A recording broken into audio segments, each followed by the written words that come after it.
Sometimes one smile is all it takes to alter the entire trajectory of a life. I was 17 the first time I saw Jack. It was a Monday, early autumn, and I had just started my first job at a modest clothing store in downtown Detroit. The city was still holding on to its post-war shine, though the first signs of change were creeping in, buildings beginning to fray at the edges, factories running late into the night, men with grease-stained hands lining up for coffee before sunrise. I was raised in a home where hard work was sacred, and dreaming too much was a luxury we couldn't afford. My father worked at the Ford factory, one of thousands. My mother was a seamstress who taught me the value of neat stitches and quiet strength. "With a needle in your hand, Betty," she'd say, "you'll never go hungry." And she was right. That skill would become my salvation more times than I can count. But back then I was still a girl who believed in the magic of small things. A new pair of shoes, a polite compliment, a magazine picture of a model in a satin dress I could never afford. So when Jack smiled at me for the first time, it felt like the beginning of a movie. He worked at the shoe store across the street. Tall, dark-haired, with sharp green eyes that seemed to catch the light like stained glass. Every day he passed our shop window on his way to buy cigarettes from the newsstand outside. And every day I pretended not to look, until I couldn't help it anymore. That Monday he caught me, and instead of looking away or smirking like most boys might, he smiled with a kind of warmth that made my knees go soft. "Good afternoon, miss," he said. "Your dress matches your eyes." I didn't know what to say. I mumbled a thank you, turned red, and returned to refolding blouses that didn't need folding. He walked away, but the smile lingered. For the rest of the day, everything felt brighter. Over the next few weeks, he began leaving notes at the newsstand. Simple, charming things, poems that didn't rhyme, jokes that only made sense after the third read, invitations for coffee written in neat, swooping letters. First I ignored them. My mother's voice echoed in my head. A proper girl doesn't go out with a man she barely knows. But Jack was persistent, and polite, and funny, and different. One afternoon, he walked into our store pretending to shop for a tie for his father. He tried on half a dozen, none of which matched his shirt, and cracked jokes the entire time. Finally, while my boss was in the back, he asked again. "Just one coffee, Betty. At the diner on the corner. Full of people. Your reputation will be safe." I said yes. That coffee turned into many. Then walks after work. Then moments that I would replay in my head for years. Jack was unlike anyone I'd ever known. Confident but not arrogant. Ambitious. Full of grand plans. "I'll own my own store one day," he said once. "Maybe even a chain. You'll see." My parents were cautious. My father especially thought Jack was too slick, too pretty. But Jack knew how to win people over. He brought my mother her favorite cake. He brought my siblings candy. And when my father mentioned a love for Colombian coffee, Jack returned with a rare tin. Expensive but effective. In 2 years, he'd gone from mysterious stranger to Sunday lunch guest. When he proposed, it was on a park bench after church with a small ring that sparkled more because of what it represented than what it cost. "I want you to be my wife, Betty," he said, holding my hand with both of his. "I want to build a life with you." I was barely 19. Our wedding was simple. A neighborhood church, white dress made by my mother, and a lunch at home afterward. There was no band, no honeymoon, no lavish gifts. But I was happy. Blissfully, innocently happy. We moved into a small rented room near my parents' house. I decorated it with embroidered curtains, made pillowcases by hand. I wanted it to be a home. Jack was still working at the shoe store, now as assistant manager. I had finished my teaching degree and began working at a local elementary school. We were poor but proud. And in love. At least I thought we were. But love, I would learn, can be both the gift that lifts you and the weight that sinks you. And that charming smile, the one that once made me believe in forever, would one day become the thing I feared most. Before Jack, before heartbreak, before everything fell apart, there was home. A narrow 2-bedroom house on the east side of Detroit. The paint on the porch always chipped, and the linoleum in the kitchen peeled in the corners, but my mother kept it spotless. We may have been poor, but you'd never know it by the smell of fresh cornbread in the oven or the neatness of every folded sheet in the hallway closet. I was born in 1946, just after the war ended. The country was stretching and rebuilding, optimistic but raw. Detroit was booming then, still the proud motor city. My father worked long hours at one of the auto plants for the first thing, though he rarely talked about it.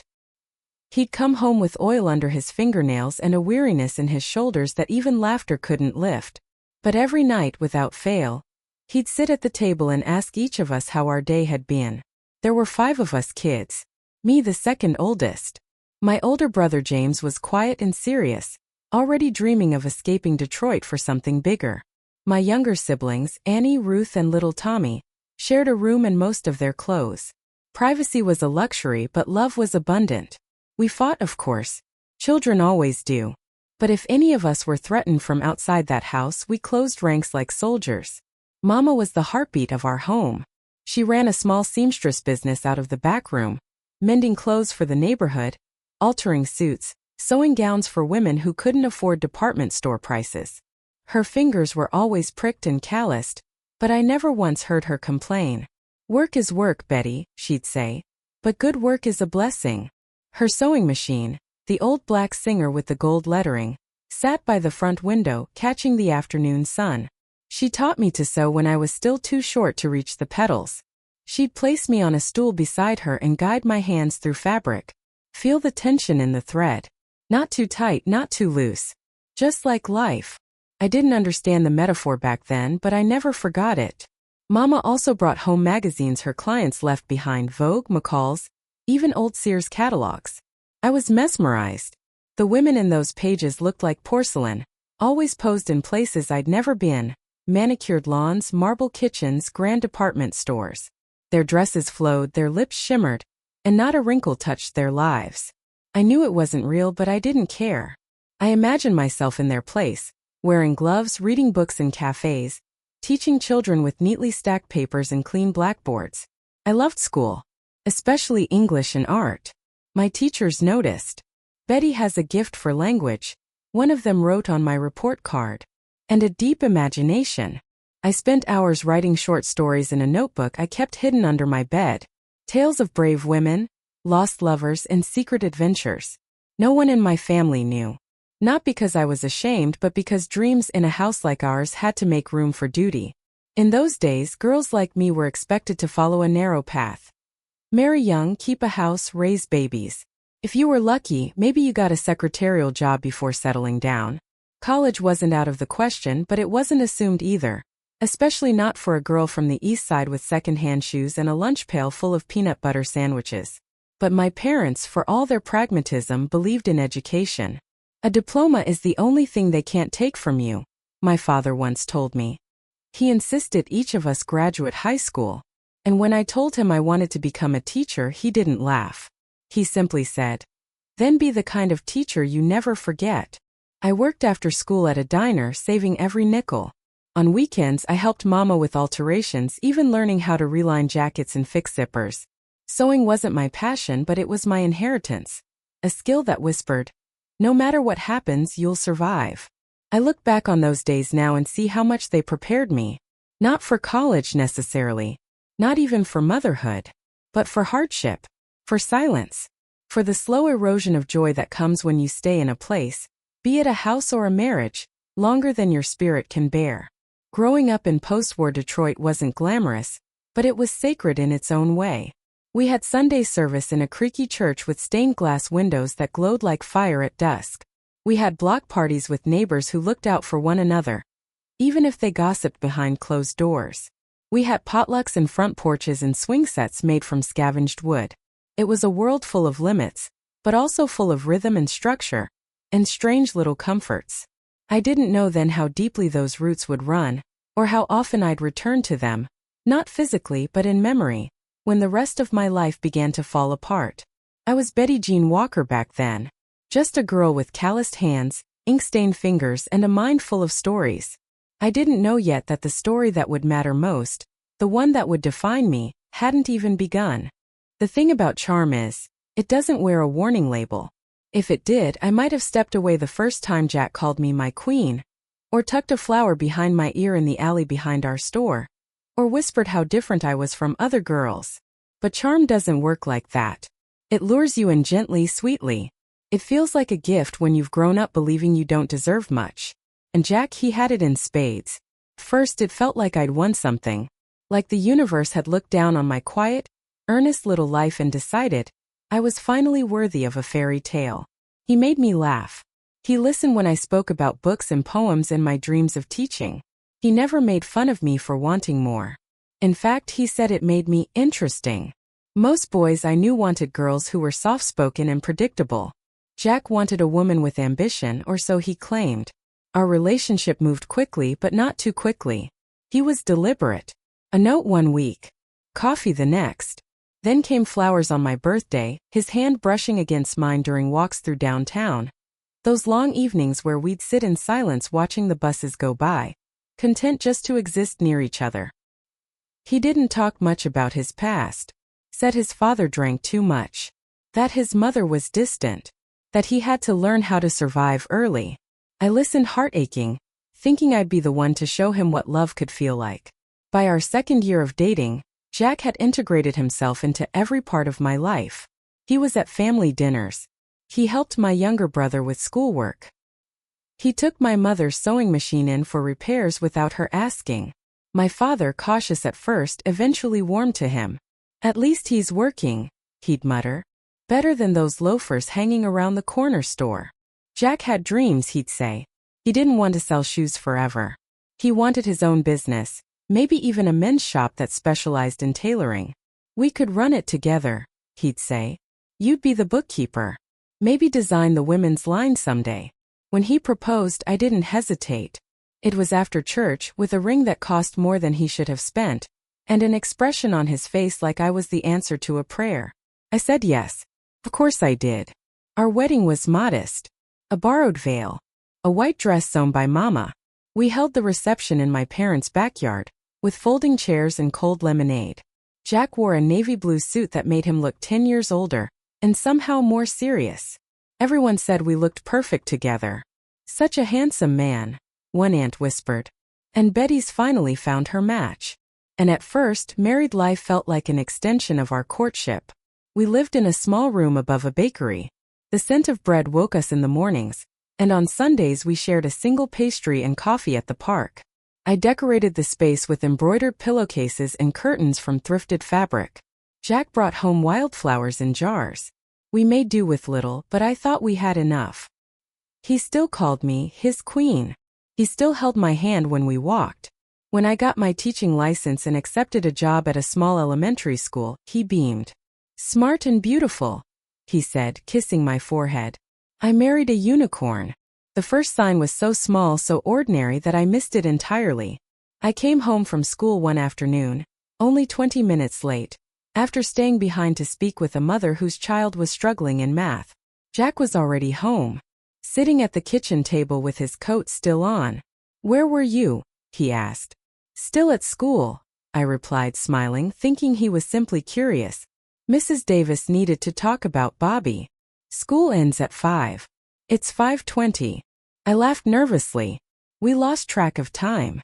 He didn't say anything for a moment. Just stared. Then nodded. "Next time just call." I was worried. At the time I thought it was sweet, protective, maybe even a little romantic. I didn't see the way his expression lingered. I didn't feel the chill underneath those words. Shortly after that, he suggested we combine our finances. "We're a family now," he said. "What's mine is yours. What's yours is mine." And it made sense. That's what married couples did. But soon he began to question small purchases. "Do you really need another lipstick? This fabric was how much? You spent $20 at the grocer? For what gold?" He said we were saving for a house for children, that he was just trying to be responsible. And I believed him. I wanted to believe him. Then came the comments about my clothes. "That blouse is a little too tight, don't you think? Especially for a teacher. That skirt's short. You want those boys at school looking at you." Always with that same concerned tone. As if he was just watching out for me. Just helping me make better choices. And because I had been raised to be agreeable, to be kind, to make peace, I listened. One day I realized I hadn't worn red lipstick in months. That I stopped visiting my mother every Sunday. That I hadn't laughed with my girlfriends in ages because I wasn't allowed to stay out after work. But still, I didn't call it control. Called it love. I told myself he's just protective. He's just practical. He just loves me too much. I told myself those lies for a long time. Because the truth, that the man I adored, the man I trusted, the man I married, was slowly erasing me with a smile, that was too much to bear. The thing about charm is, it doesn't wear a warning label. If it did, I might have stepped away the first time Jack called me my queen, or tucked a flower behind my ear in the alley behind our store, or whispered how different I was from other girls. But charm doesn't work like that. It lures you in gently, sweetly. It feels like a gift when you've grown up believing you don't deserve much. And Jack, he had it in spades. First, it felt like I'd won something. Like the universe had looked down on my quiet, earnest little life and decided I was finally worthy of a fairy tale. He made me laugh. He listened when I spoke about books and poems and my dreams of teaching. He never made fun of me for wanting more. In fact, he said it made me interesting. Most boys I knew wanted girls who were soft-spoken and predictable. Jack wanted a woman with ambition, or so he claimed. Our relationship moved quickly, but not too quickly. He was deliberate. A note one week. Coffee the next. Then came flowers on my birthday, his hand brushing against mine during walks through downtown. Those long evenings where we'd sit in silence watching the buses go by, content just to exist near each other. He didn't talk much about his past. Said his father drank too much. That his mother was distant. That he had to learn how to survive early. I listened heart-aching, thinking I'd be the one to show him what love could feel like. By our second year of dating, Jack had integrated himself into every part of my life. He was at family dinners. He helped my younger brother with schoolwork. He took my mother's sewing machine in for repairs without her asking. My father, cautious at first, eventually warmed to him. At least he's working, he'd mutter. Better than those loafers hanging around the corner store. Jack had dreams, he'd say. He didn't want to sell shoes forever. He wanted his own business, maybe even a men's shop that specialized in tailoring. We could run it together, he'd say. You'd be the bookkeeper. Maybe design the women's line someday. When he proposed, I didn't hesitate. It was after church, with a ring that cost more than he should have spent, and an expression on his face like I was the answer to a prayer. I said yes. Of course I did. Our wedding was modest. A borrowed veil. A white dress sewn by Mama. We held the reception in my parents' backyard, with folding chairs and cold lemonade. Jack wore a navy blue suit that made him look 10 years older, and somehow more serious. Everyone said we looked perfect together. Such a handsome man, one aunt whispered. And Betty's finally found her match. And at first, married life felt like an extension of our courtship.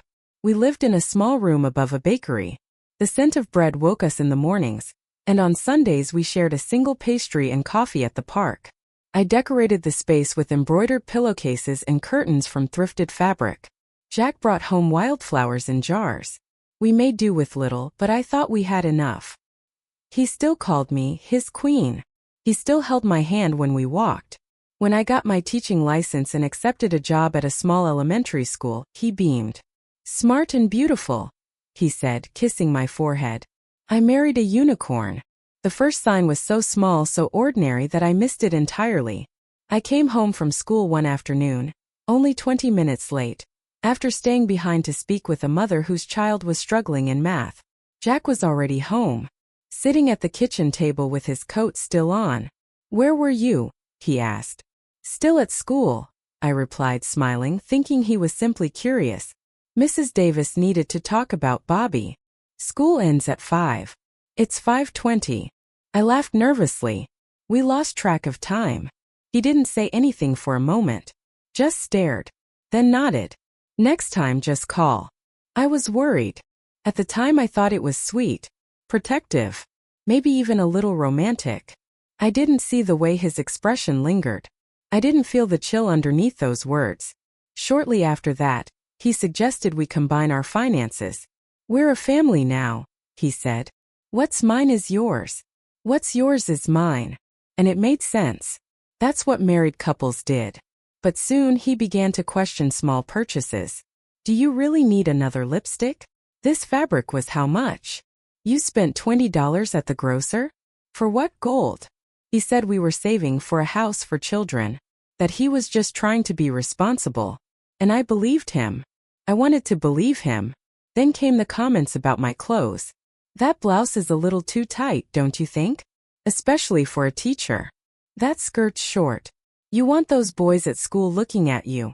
Always with that same concerned tone. As if he was just watching out for me. Just helping me make better choices. And because I had been raised to be agreeable, to be kind, to make peace, I listened. One day I realized I hadn't worn red lipstick in months. That I stopped visiting my mother every Sunday. That I hadn't laughed with my girlfriends in ages because I wasn't allowed to stay out after work. But still, I didn't call it control. Called it love. I told myself he's just protective. He's just practical. He just loves me too much. I told myself those lies for a long time. Because the truth, that the man I adored, the man I trusted, the man I married, was slowly erasing me with a smile, that was too much to bear. There are moments in life when you begin to understand the stories your mother never told. I was 7 months pregnant, emotionally brittle and physically exhausted, when I lost my father. And I lost him not only to a stroke, but to silence. To a house I wasn't allowed to leave. To a man who said no in a voice so calm it disguised the violence beneath it. That night after we got the call from the hospital, he's gone. I sat alone in our dimly lit bedroom, folding and refolding the same blue baby blanket. Jack came in and stood in the doorway, arms crossed, saying nothing. Not even I'm sorry. He didn't say anything about my father at all. He simply asked what I planned to make for dinner. I stared at him, numb, stunned that he could speak of something so ordinary in a moment like this. But that was Jack's world. Orderly, transactional, tightly controlled. There was no room for grief unless it served him. That was the night something inside me cracked. I began to mourn more than my father. I began to mourn myself. I did attend the funeral barely. Jack allowed it, but only after 3 days of arguing and 1,000 reassurances that I wouldn't do anything foolish. He wouldn't let me go alone. Wouldn't even let me walk down the church steps without his hand gripping my elbow, steering me like a stubborn dog on a leash. My mother was a ghost at the service. I think she was too deep in her own grief to notice mine. But at the wake, as I reached for a flower arrangement, she pulled me aside. "Betty," she said gently, "that bruise on your forearm, that wasn't there last time." I paused. I bumped into a cabinet. I lied again. She didn't push. Not then. But her eyes, those tired, knowing eyes, searched my face in a way that made me want to run. Because she knew. And I didn't want her to know. Because if she knew, it meant it was real. And if it was real, then everything I believed about my marriage, about my future, about the man I had promised to love forever, was broken beyond repair. The final weeks of pregnancy were a blur of fatigue, fear, and isolation. Jack insisted I stay home at all times. "It's for your safety," he said. "You need to rest. The baby's coming any day now." He took away my bus pass. He began answering the phone before I could. He checked my shopping lists, inspected grocery receipts, questioned any deviation from the day's routine. It was as if I had become a child again, living under someone else's rules. Except this wasn't my father's firm hand. This was something darker. Something that disguised itself as love, but felt more like a cage. The cage had soft blankets and painted walls and lullabies playing on the record player. But it was still a cage. And every time I reached for the key, Jack was already there, smiling. "You're so lucky," he'd say, kissing my cheek. "So many women have to work while pregnant. But look at you, resting, cared for, about to be a mother." It made me feel ungrateful to be sad. That's the trick abusers use. They turn your own guilt into a tool for compliance. You end up policing yourself, apologizing for emotions you haven't even had yet. When I went into labor, it was a cold January evening. Jack drove me to the hospital but didn't hold my hand. He didn't speak much either. Just kept the radio on low and stared straight ahead. At the hospital, he waited in the hall. At that time, fathers weren't allowed in the delivery room, and maybe that was for the best. Because I needed to do this without him. The labor lasted almost 20 hours. It was agony. My body raged and tore and screamed, and I felt utterly alone. The nurses were kind but distant. My doctor was brisk, clinical. And all the while the thought looped through my mind, my baby needs me to be strong. My baby needs me to survive. At 4:03 a.m. they placed Michael in my arms. Red, wrinkled, screaming like he had been born angry at the world. He was tiny, barely 6 pounds, but perfect. His eyes, Jack's green eyes, blinked open briefly, then shut again as he whimpered. I held him close, trying not to cry. Not because I was sad, but because something inside me finally woke up. This child wasn't just a new life. He was my anchor, my reason, my purpose, my exit if I was ever brave enough to take it. Jack came into the room an hour later, flowers in hand, smiling like the past year hadn't existed. He took Michael gently, cradled him and whispered, "My little man." The nurses cooed. The doctor congratulated him. He kissed my forehead like we were the happiest family in the world. And for a moment, just a moment, I let myself believe it. I wanted to believe that the baby would change things. That fatherhood would awaken Jack's goodness. That love could override cruelty. But that belief was like a snowflake on a stove, gone before it ever had a chance. Over the following weeks, the pattern returned. At first, Jack helped with feedings, with diapers. He brought me warm milk, bragged to coworkers about our beautiful boy. But gradually that help vanished. He'd come home from work, slam the door and frown at the clutter. "What did you do all day, Betty?" he'd ask. "The house is a mess." I tried to explain, the crying, the colic, the round-the-clock care, but he waved it away. "I go to work all day, and this is what I come home to?" Michael would start wailing again, and Jack would clench his fists. One night, he looked at me and said, "You were prettier before." That's when I knew. The cage wasn't going anywhere. It was tightening. And now it had my son in it too. They tell you that motherhood is a kind of joy, a miracle, a sacred bond. And it is. But they don't tell you that sometimes it's also isolation. That you can be sitting in the same room as your husband, rocking your crying infant to sleep, and still feel like you're stranded on a lifeboat in the middle of a vast and merciless sea. Michael cried constantly in those early months. The doctors said it was colic, the kind that wrings the air from their little lungs and leaves your nerves shredded by dawn. I tried everything: warm baths, singing lullabies, massaging his belly, walking the halls for hours. But nothing soothed him. Some nights I'd finally get him to sleep in my arms around 4 in the morning, only to hear Jack's alarm go off at 6. He'd walk into the kitchen, see the bottles unwashed or the crumbs on the table, and raise his eyebrows like I'd committed a crime. "You had the whole night," he'd say. "What did you do?" I wanted to scream. I wanted to tell him that I hadn't slept, that I hadn't eaten, that I hadn't even had time to brush my teeth. But I didn't say any of that. I just nodded and apologized. Because the apology, though undeserved, was safer than the silence. The first time Jack snapped at Michael, I froze. Michael was 5 months old. He'd knocked over a juice cup and Jack, who'd just gotten home, reached out and smacked his tiny hand. Not hard, but hard enough that Michael burst into tears. "He needs to learn," Jack muttered. "He's a baby," I whispered. "He doesn't understand." Jack stared at me. "And if you keep babying him, he never will." That night I didn't sleep at all. Not because of Michael. Because of Jack. Because for the first time I realized he didn't just resent me. He resented our son. By the time Michael turned 8 months, the slaps had become routine. Spilled milk. Loud crying. Reaching for something he wasn't supposed to touch. Jack called them corrections. I called them nightmares. But I still wasn't brave enough to stop them. I tried to protect Michael in small ways. Keeping him quiet, avoiding Jack's bad moods, distracting him with toys. But babies can't read danger like adults. They still cry. They still knock things over. They still need love. And Jack? Jack needed control. One Sunday he surprised me. "We're going to the zoo," he announced. Like a real family. I was stunned. It had been months since we'd done anything outside together. I bathed Michael, dressed him in his best overalls, even put on makeup and a floral dress I hadn't worn since pregnancy. For a few hours it almost felt normal. Michael giggled at the animals. Jack took pictures, bought cotton candy, even carried him on his shoulders. I dared to believe again. But on the way home traffic hit. Michael, hot and tired, started crying in the back seat. I tried to soothe him but nothing worked. Jack's hands tightened on the steering wheel. "Shut him up, Betty. He's just tired." I said, "Shut him up." Then brakes screeched. We veered onto the shoulder.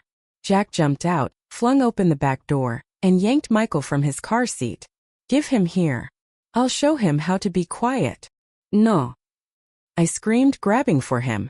Jack shoved me aside. What happened next felt like it happened in slow motion. He raised his hand and struck Michael across the face twice. I heard the dull slap of skin against skin, followed by the piercing cry of my baby. I lunged, wrapped myself around Michael, shielding him with my body, sobbing into his hair. "Have you lost your mind?" I shouted. "You'll kill him." Jack stared at us both, breathing hard as if coming out of a trance. He looked at his hands, then at Michael's face, now red and swollen and soaked in tears. He didn't say sorry. He just muttered, "He drives me crazy." That night, after Jack fell asleep, I packed a small bundle.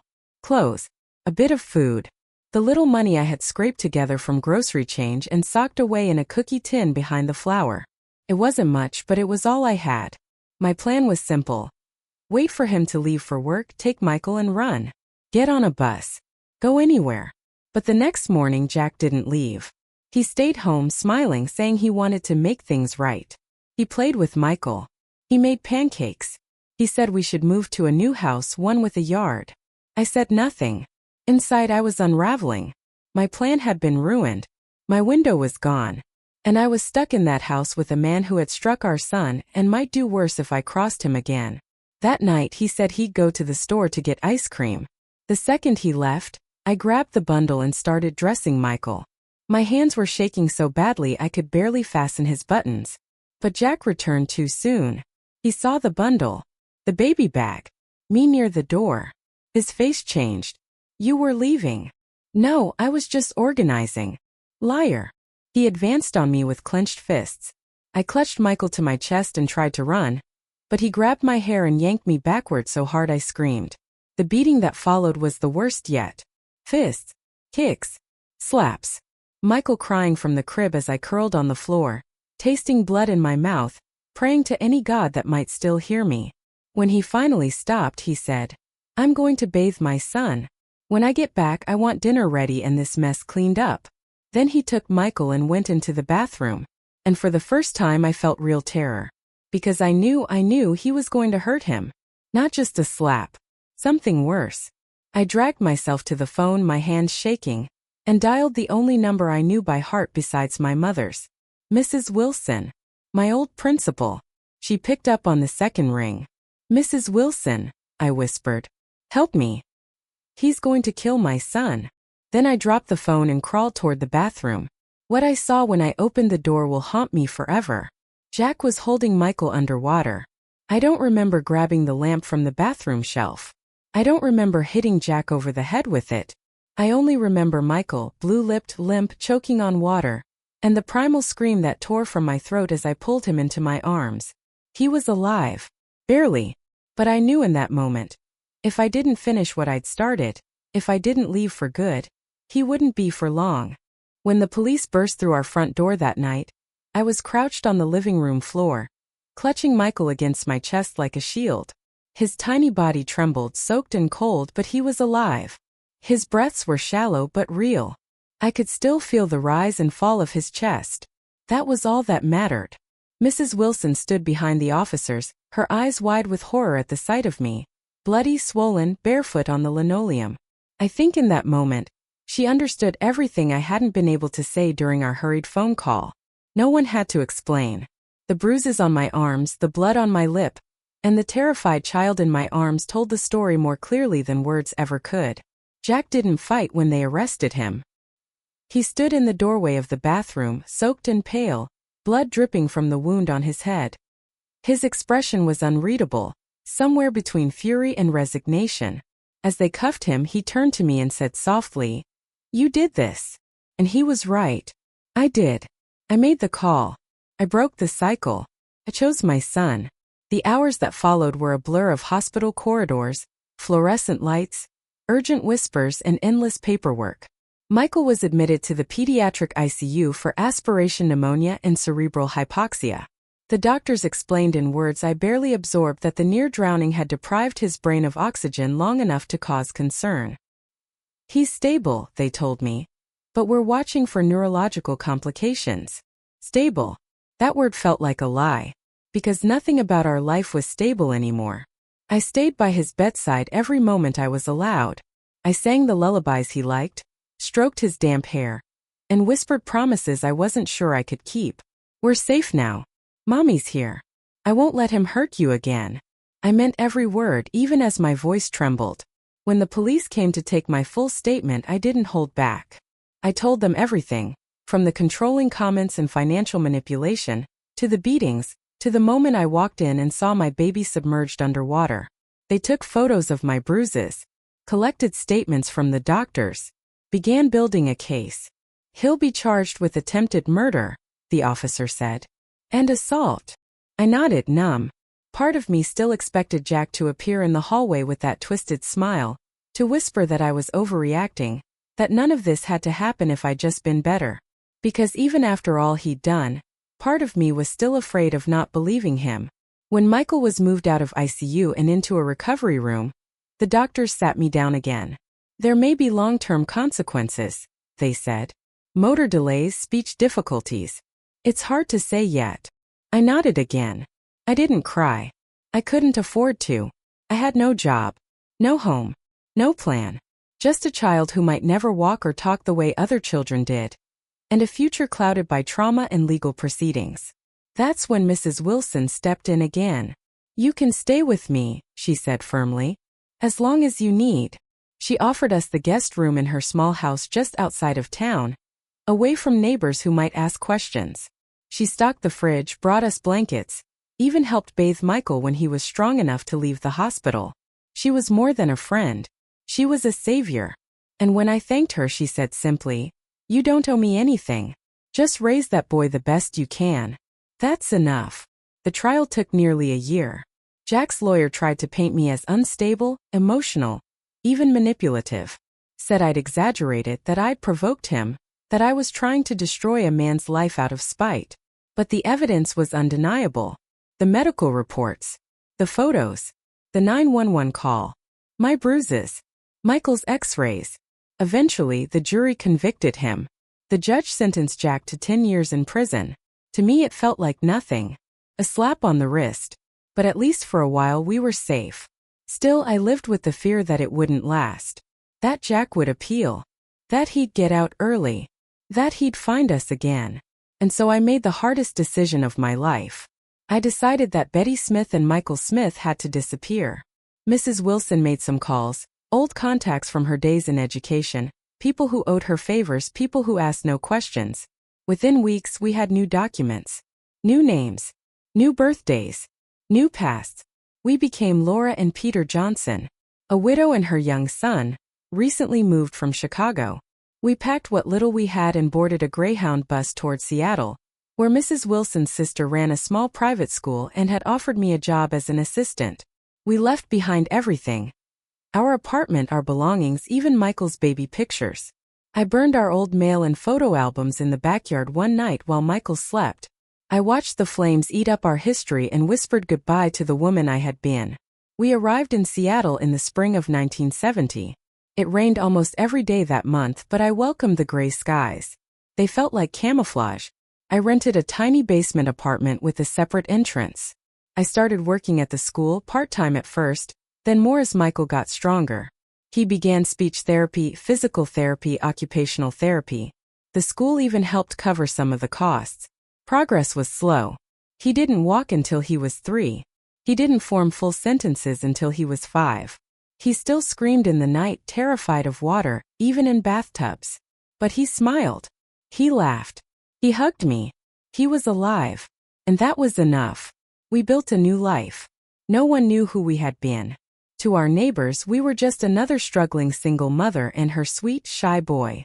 I let them believe whatever they wanted. I didn't make close friends. I didn't date. I trusted almost no one. But I watched Michael bloom. He showed an early love for drawing. He'd sit for hours with a pencil and paper, sketching animals, trees, houses. When he couldn't express something in words, he drew it. His therapists encouraged it. I bought sketchbooks every month with my meager savings. We were okay. We weren't healed. We weren't whole. But we were okay. And sometimes that's the beginning of everything. For more than 2 decades we lived like shadows, quiet, careful, almost invisible. Seattle became our refuge. It rained so often that no one noticed when you kept your head down. No one asked many questions in a city full of strangers. I worked at the school Michael, now Peter, grew into a thoughtful, artistic young man. We never spoke of Jack. His name became a fossil buried deep in the silence between us. But even fossils can be dug up. It was March of 1993. Peter was 25 and had just been promoted to lead designer at the local print shop. He'd fought so hard to overcome his limitations. Speech delays, memory gaps, physical weakness on his right side. And now he was thriving. We had even bought a small apartment together. A humble place filled with color and art. For the first time in my adult life, I allowed myself to exhale. That afternoon, I was at school preparing for a parent-teacher conference when the receptionist walked in and said, "There's a gentleman here to see you. Says it's important. Something about your son." My heart dropped. I hadn't used my real name in over 20 years. Not even Mrs. Wilson, now retired, called me Betty. Everyone here knew me as Laura Johnson. I had become her so completely that even I sometimes forgot the name I was born with. But when I walked to the reception area, the man waiting for me spoke my real name. "Mrs. Smith, or should I say Mrs. Johnson?" he said. I froze. "I think you know who I am.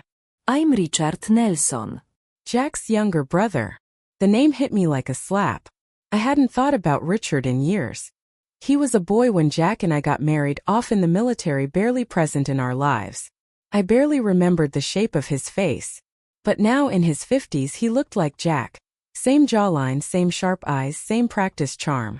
"I've been looking for you and your son for a long time," he continued. "And I finally found you." My throat closed. My first instinct was to run, to get to Peter, to get out, to disappear again. "What do you want?"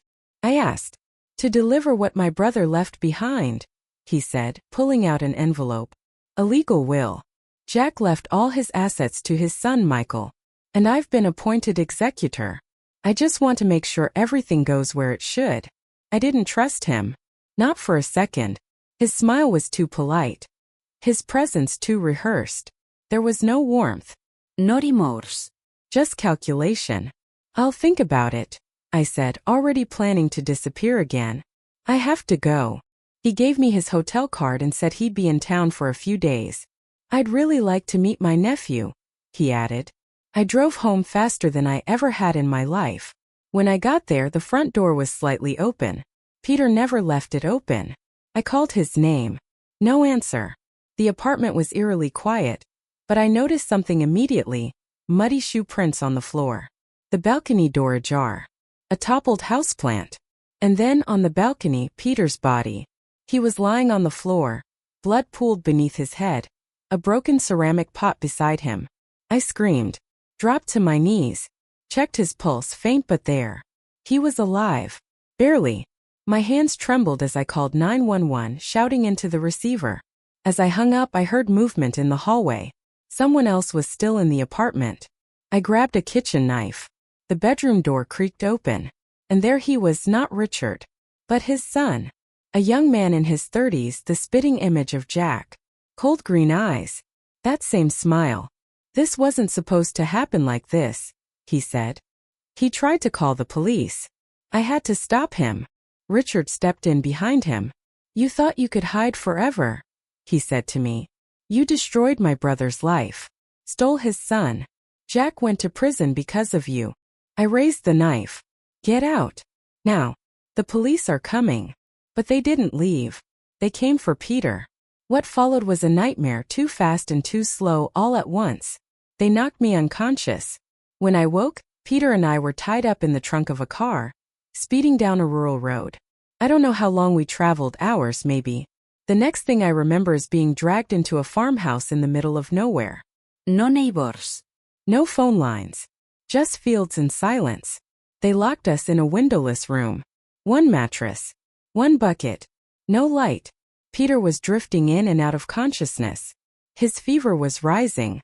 The wound on his head looked infected.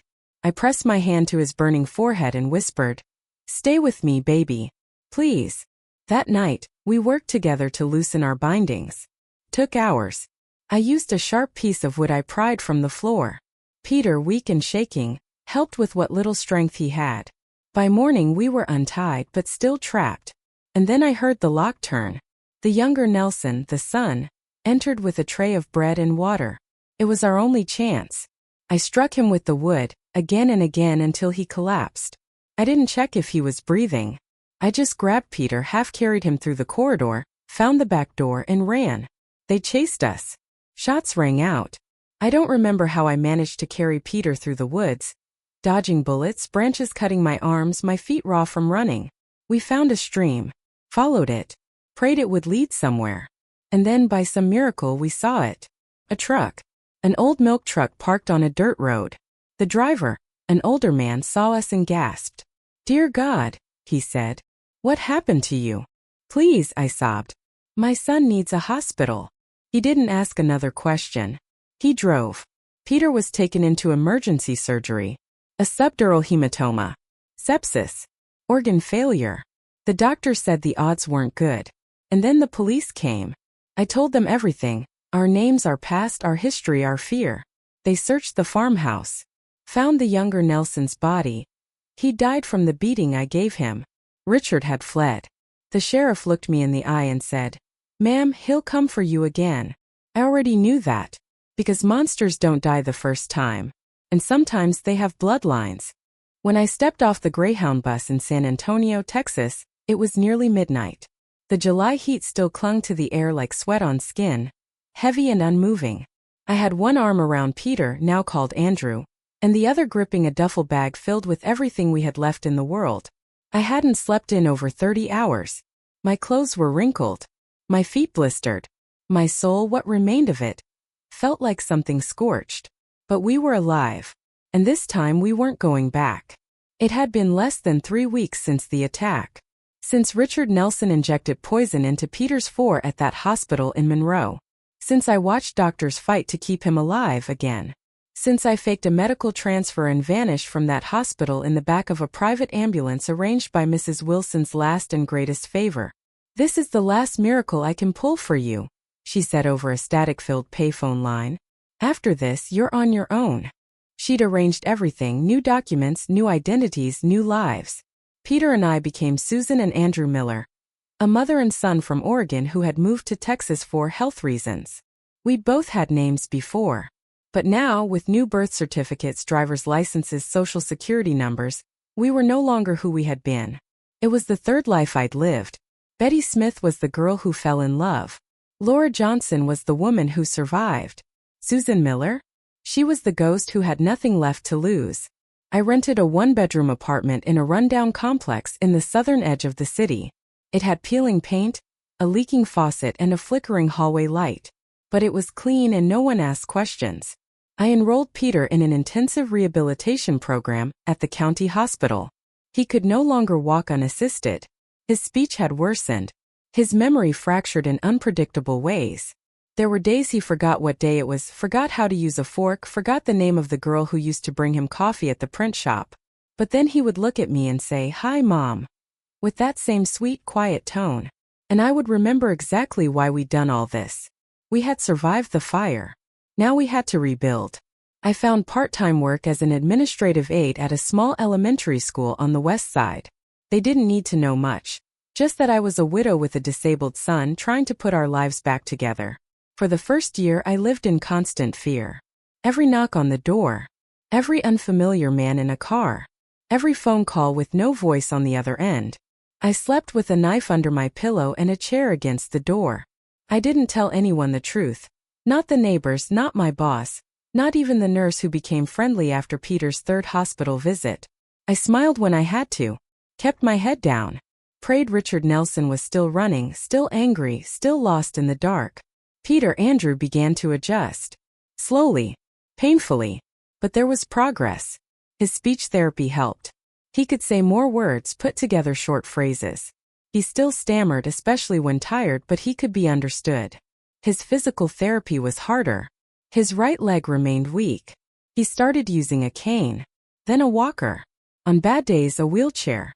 But he never complained. Not once. He kept drawing. First it was scribbles, then shapes, then faces, eventually whole scenes. One day, I found a picture on his desk of a woman with tired eyes and a child on her back, running through a field while shadows chased them. The trees were on fire, but the baby was smiling. It took my breath away. By 1996, Peter had improved enough to work part-time at a local print shop. They hired him as a layout assistant. He designed flyers, logos, restaurant menus. It wasn't glamorous, but it gave him purpose, and it gave me hope. He even made a friend, Rachel, a quiet, kind art teacher who volunteered at the rehab center twice a week. She had a soft voice and a warm laugh, and she never once treated Peter like he was broken. She saw him the way I saw him. One night after dinner, Peter turned to me and said, "She knows something's different about me, but she doesn't mind." I watched him blush like a teenager and realized, this boy I had carried across states, out of bathtubs, through gunfire and grief, he was becoming a man. Then one morning an envelope arrived. No return address. Just a newspaper clipping inside. Seattle businessman sentenced to 25 years in son's death. Richard Nelson. It was him. He'd been arrested, tried, and convicted, not for the things he'd done to us, but for letting his own son die from untreated head trauma after our escape. Apparently, Richard had tried to cover it up, but the truth got out. The article said he showed no remorse in court, that he called his son's death unfortunate but necessary. But he was in prison, and that meant for the first time in 3 decades Peter and I could breathe. Really breathe. I showed the article to Peter. He stared at it for a long time, then looked up and said, "Does this mean it's over?" I wanted to say yes, but instead I said, "It means we can rest now, because some ghosts never leave." But at least the door had finally closed behind one of them. That night I took the knife from beneath my pillow and placed it in the kitchen drawer. I didn't forget, but for the first time I didn't feel hunted. We began again. Really began. Peter proposed to Rachel the following year. She said yes, and they were married in a tiny backyard ceremony, with wildflowers and folding chairs and a cake from the grocery store. He walked down the aisle with his cane. He said his vows slowly but clearly, and I, watching from the front row, felt something I hadn't felt in years. Joy. Simple, quiet, undiluted joy. We were Susan and Andrew Miller. No one knew our scars. No one needed to, because we had finally stepped out of the fire. And somehow, miraculously, we were still holding hands. Healing doesn't happen in one beautiful cinematic moment. It happens on a Tuesday afternoon when the pain in your son's leg is so bad he can barely make it to the couch, but still smiles and asks you about your day. It happens on a Saturday morning when your granddaughter runs into your arms for the first time, and you realize she has the same green eyes that once terrified you. But now, somehow, they bring you peace. It happens slowly. It happens unevenly. But it happens. Peter and Rachel built their life one gentle, intentional step at a time. They bought a modest 2-bedroom house on the edge of San Antonio, shaded by pecan trees and lined with a white picket fence that needed repainting every other spring. Their first child, Emma, was born in 2003. She had Peter's eyes, Rachel's nose, and the most infectious laugh I've ever heard. When I held her for the first time, I felt the ground shift beneath my feet. Here was living proof that the cycle had been broken. Here was softness born from violence, light born from darkness. And as I held that tiny girl close to my chest, I whispered a promise I had made before, but this time I knew I could keep it. "You are safe." I moved into a smaller house nearby, close enough to help, far enough to give them space. I became Grandma Susan to the neighbors, to Emma's friends, to the postman who always commented on my roses. No one asked about my past. No one asked why I had scars on my forearms, or why I flinched when someone knocked unexpectedly at the door. I didn't tell them. Some wounds, I'd learned, heal best in silence. Peter continued working part-time at the print shop. On his good days, he designed logos and menus and small business signage with the kind of precision that made people think he'd trained in design. On his bad days, he stayed home, watching old movies with Emma, sketching animals for her to color, or helping Rachel grade her students' art projects. The right side of his body remained weak, and his speech, though improved, never returned to what it once was. Sometimes he'd forget names or repeat questions. Sometimes he'd get frustrated and angry at himself. But never, not once, Did he turn that frustration outward? He had learned something from the man who tried to destroy him, what not to become. In 2008, their second child, Lucas, was born. A healthy boy with a stubborn streak and a love for dinosaurs. Peter was there for everything. The midnight feedings, the bath time silliness, the late-night diaper runs. He once told me, "I may not be able to teach him to throw a ball, but I can teach him to be gentle." And he did. By 2010, our family routine had settled into a rhythm so steady it scared me. There were days I'd sit on my porch and stare at the Texas sky, wondering when it would all come crashing down.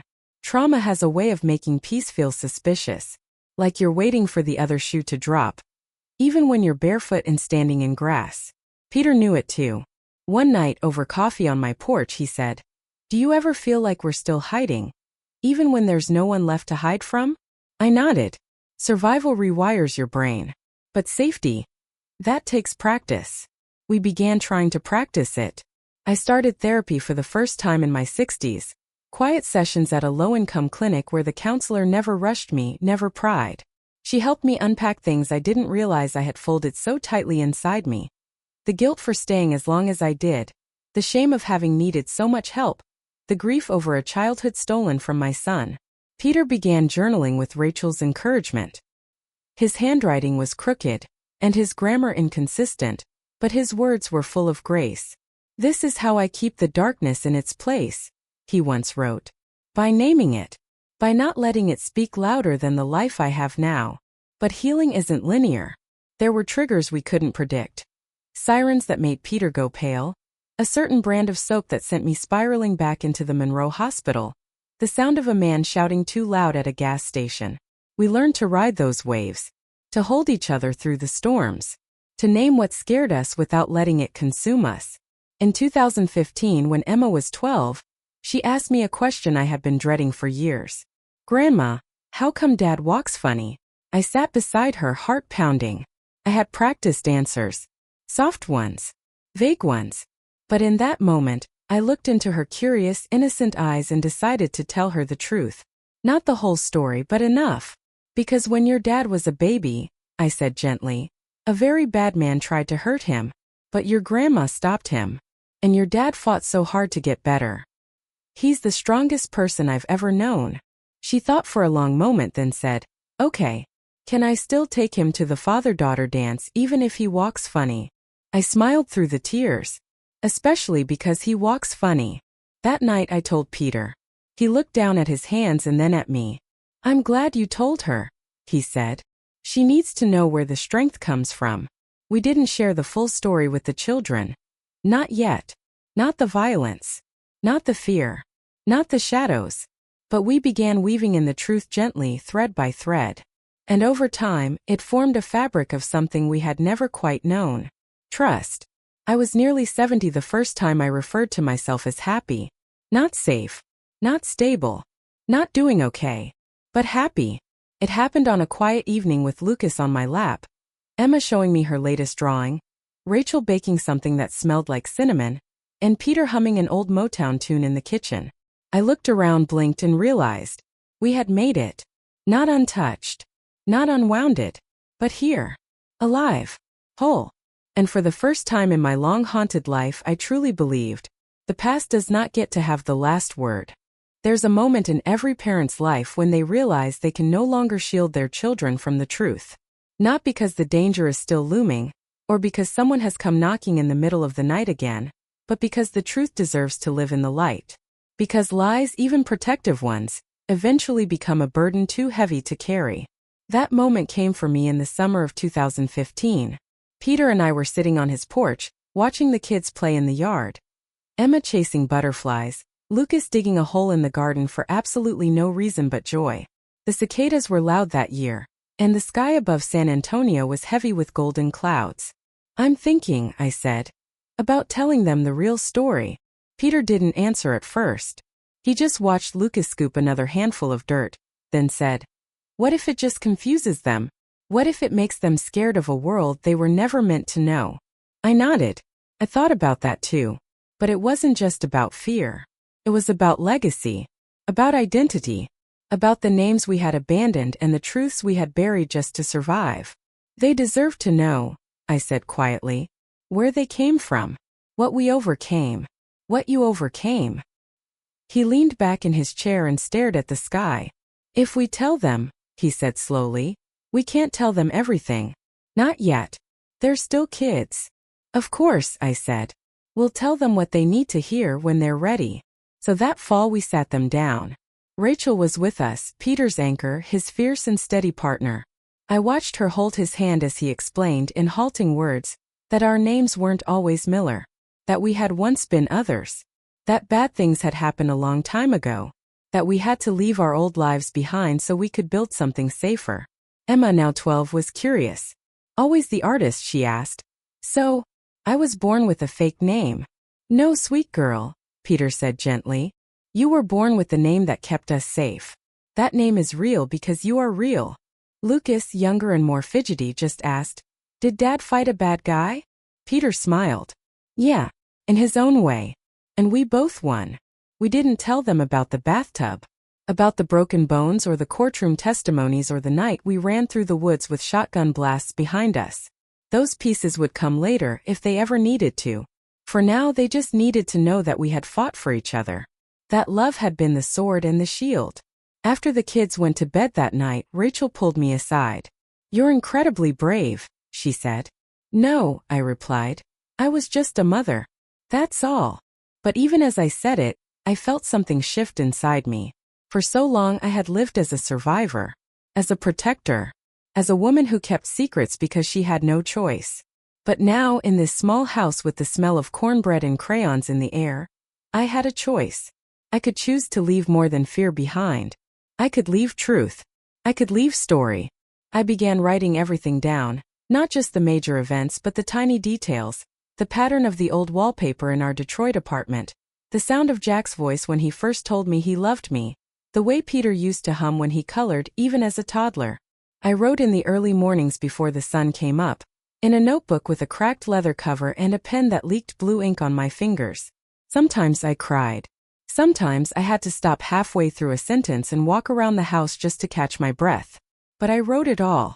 Every shattered window, every miracle, every inch of the climb, because I knew that one day the grandchildren, Emma and Lucas, would grow into adults who would ask harder questions.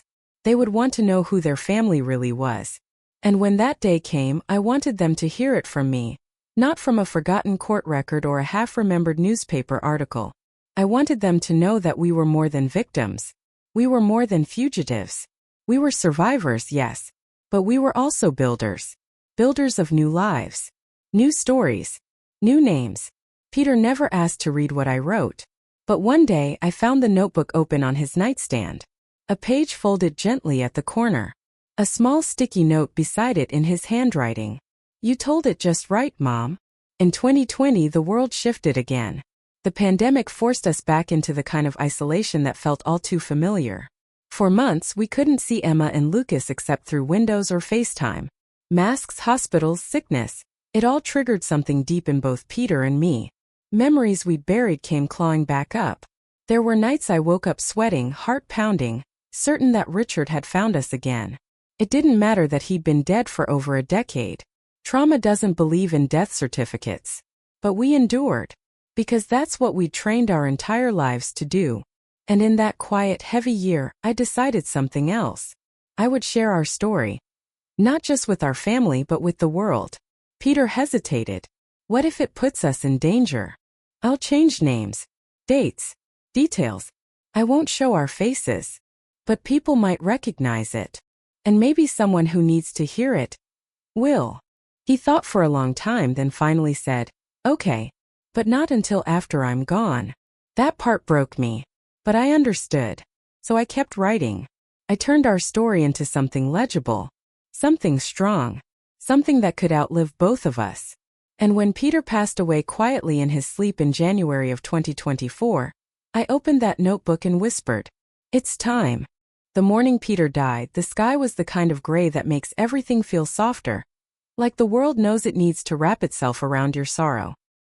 He passed in his sleep, peacefully, the doctors said. No pain. No panic. Just a final breath, a slowing heart, and then stillness. But for me it wasn't peaceful. It was an earthquake. Because no matter how much I had prepared myself, you never really prepare to lose your child. Especially not this child. Not the one you pulled from a bathtub. Not the one you dragged through mud and hospital corridors and courtrooms and buses across the country. Not the one who learned to walk 3 times in one lifetime, who taught himself to laugh again, who whispered thank you more often than most people say hello. Peter was gone. And I was left behind. His funeral was small as he would have wanted. Just family and a few close friends. Rachel stood strong, but her eyes never stopped glistening. Emma delivered a speech that left half the room in tears, and the other half stunned by her grace.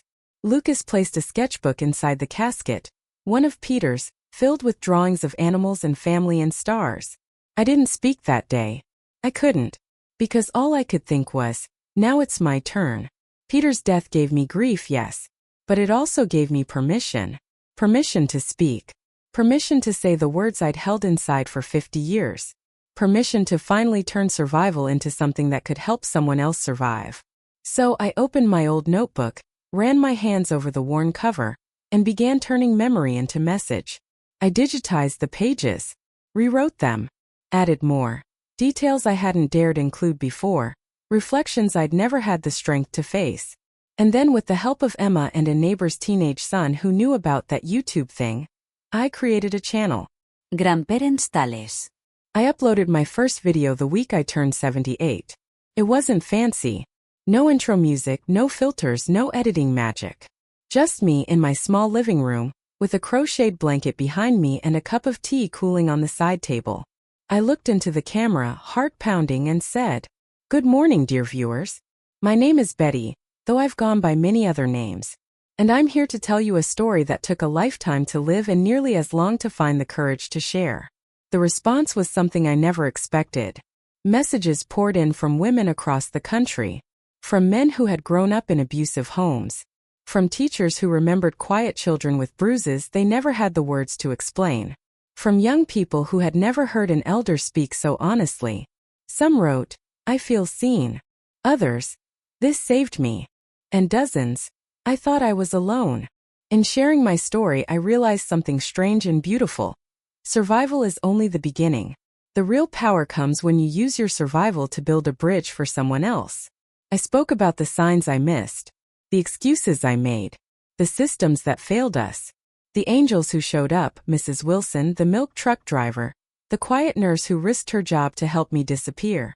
I spoke about the guilt that lingers even after you've done everything you could, and the peace that comes not from justice, because justice doesn't always come, but from meaning. Now, when I look at my reflection in the mirror, I don't see a woman broken by time. I see a mosaic, cracks and all, held together by will, by memory, by love. I see Peter. I see every version of him. The baby in my arms in Detroit. The toddler learning to walk in Seattle. The teenager hiding his cane from bullies in Texas. The man who fell in love and never once raised his voice in anger. The father who chose gentleness in a world that taught him pain. I see a legacy that endured. And I see you, whoever you are, wherever you're watching from. Maybe you're someone hiding in your own house, whispering promises to a baby you're not sure you can protect. Maybe you're someone older like me, wondering if it's too late to speak. Maybe you're someone in between, carrying the kind of hurt that doesn't bleed but bruises your days. Let me tell you what I've learned in 78 years. Yellow heart, you are never too old to start again. Yellow heart, you are never too broken to be worth saving. Yellow heart, you are never too late to be brave. And the pain, however long it stayed, is not the whole story. It's just the beginning of the part where you rise. If this video moved you, please like and share it. Not for me, but for someone who needs to know they are not alone. Comment below and tell me where you're watching from. I read every single one. You are my family now. From my small home in Texas, with the ghosts behind me and the future still wide open. This is Grandma Betty saying, we made it. And so can you.